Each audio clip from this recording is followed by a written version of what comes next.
วัสดีค่ะทุกคนสวัสดีครับวันนี้นะคะเราก็จะไปปีนเขากันที่เดอะสตรีทรัชดานะคะคือวอร์มเนี่ยก็จะนั่ง MRT ไปกับคริสนะคะก็ตอนนี้ประมาณ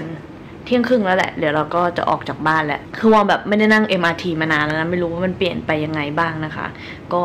แบบเป็นอะไรที่ตื่นเต้นเหมือนกันนะ In and out token, isn't it? Yes, and this the token. Don't lose it. I'm not worried about losing mine. I'm worried about you losing yours. Oh, I'm not that bad. Shall I look after it for you? Later, cause I need to go in the gate first. นี่มันถึงแล้วอยู่กับหนูเซิร์นเลยนะฮัลโหลดูดิเราอยากเล่นมากอันไหนอันนั้นคืออะไรเอ่ย อันนี้เหมือน Warrior อันเนี้ย Ninja Warrior เกมอ่ะอ๋อนี่นะคะที่เขาแบบไต่ๆกันอยู่นะเนี่ยนี่เหมือนสวนสนุกมากอะ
นี่นะคะเราอยู่กันที่คิงคอง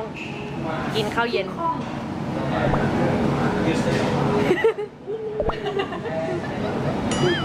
ต้องทั้งคู่นะคะคู่นี้มันไม่ใช่แค่เนื้อมันไม่ใช่ร้านปิ้งย่างธรรมดาร้านที่เขาว่าขายเนื้อย่างเป็นเนื้อคิงของ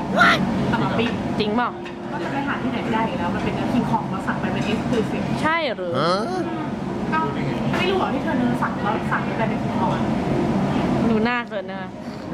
จริงๆไม่ใช่นะ Chris you ready? Can't wait.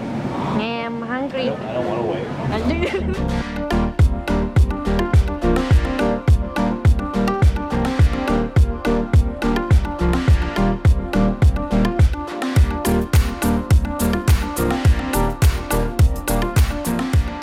เดี๋ยวจะไปแล้วนะเดี๋ยวจะกลับแล้วนะทำไรครับเดี๋ยวจะกลับแล้วนะอยู่กับแม่ดูแลแม่ดีๆนะอรุณสวัสดิ์ค่ะทุกคนตอนนี้จริงๆตอนเที่ยงแล้วนะคือตอนเช้าเนี่ยวอร์มกับคริสไปนวดแผนไทยมานะคะประมาณ2 ชั่วโมงแบบนวดทั้งตัวเลยนะคือพอดีว่าวอร์มเนี่ยแบบระบบมากตอนนี้คือพอดีว่าก่อนหน้านี้วอร์มเนี่ยเมื่อยขามากนะคะคือปวดเท้าแบบปวดขามากเพราะว่าวอร์มเนี่ยเดินทำแลบทุกวันเลยนะจากตึกนึงไปตึกนึงอะไรเงี้ยก็เลยแบบกะว่าจะมานวดแผนไทยที่นี่แล้วแบบวันนี้หนำใจสุดๆได้นวด2 ชั่วโมงแบบแบบดีมากนี่วอร์มกะว่าจะทำบะหมี่กินกันกับคริสนะนี่ก็เส้นบะหมี่ You okay? You like the Thai massage? Very much. Yeah. Good. Yeah, he was so relaxing. หลังจากนี้นะคะเราก็จะไปวังหลังกันนะพอหลังกินข้าวเสร็จตอนเที่ยงเพราะว่าคิดยังไม่ได้ไปเดินวังหลังเลยแล้วเราก็กะว่าจะไปดูเสื้อผ้าก่อนที่จะกลับด้วยนะคะ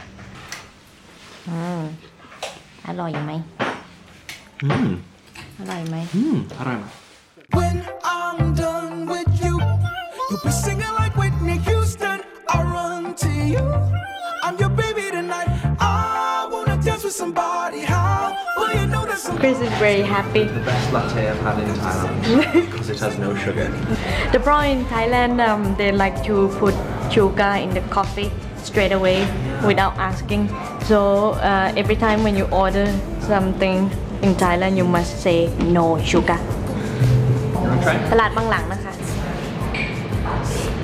อร่อยอ่ะ อร่อยมากเลยนะคะร้านนี้ถ้าใครมาวังหลังเนี่ยมาร้านนี้ได้นะ Fish Flavor รู้สึกว่าถ้าดูจากบรรยากาศแล้วเขาเพิ่งเปิดวอร์มนะคะวอร์มสั่งชาเขียวมัทฉะลาเต้เป็นออกแบบเป็นเลเยอร์นี่วอร์มสั่งเป็นแบบหวานน้อยนะหวานน้อยจริงๆด้วยใช้ได้เลยอ่ะสุดยอดมากส่วนพี่เวิร์กนะครับนี่เราสั่งมะนาวโซดานั่งเป็นน้ำผึ้งนะคะแล้วส่วนข้างบนก็เป็นโซดาอะไรลองดิเวิร์กลอง อร่อยเลยครับ อร่อยไหม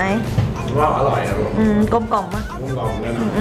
Dance with somebody, how will you know that somebody's you? Cause I'm saving my love all of the time. I'll always love you. You'll be singing like Whitney Houston when I get through. วันนี้นะคะทุกคนก็เป็นวันสุดท้ายที่วอมจะได้อยู่เมืองไทยนะคะคือวันนี้แบบว่าตื่นสายมากไฟลท์ที่จะกลับอังกฤษนะคะก็ตอน1:30วันนี้นะคะวอมก็ใช้เวลาจัดของกลับบ้านนะคะวอมก็ใกล้เสร็จแล้วแหละเหลือแค่แบบเอาแล็ปท็อปเข้าไปในกระเป๋าอันเล็กอะไรเงี้ยก็เสร็จแล้วนะคะอันนี้นะคะก็จะบ่ายโมงนะคะวอมก็เลยกะว่าจะไปว่ายน้ำเล่นกับคิสในหมู่บ้านนะคะแล้วก็ตอนเย็นเนี่ยวอมก็จะไปกินข้าวกับญาติๆนะคะก่อนที่วอมจะขึ้นเครื่องกลับอังกฤษนะ Do the broken hearts cold. You give your love, you never know. I'm saving, I'm saving, I'm saving. Got you singing like Whitney, singing like Whitney.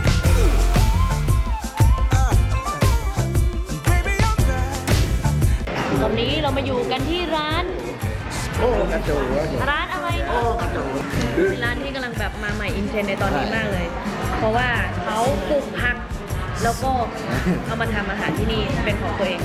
แล้วเราจะลองดูว่ารสชาติเป็นไง ใช่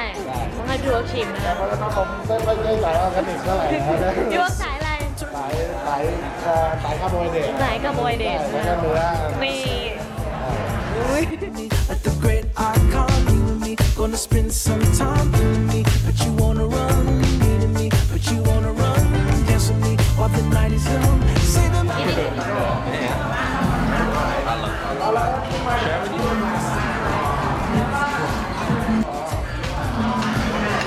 อะไรกินอ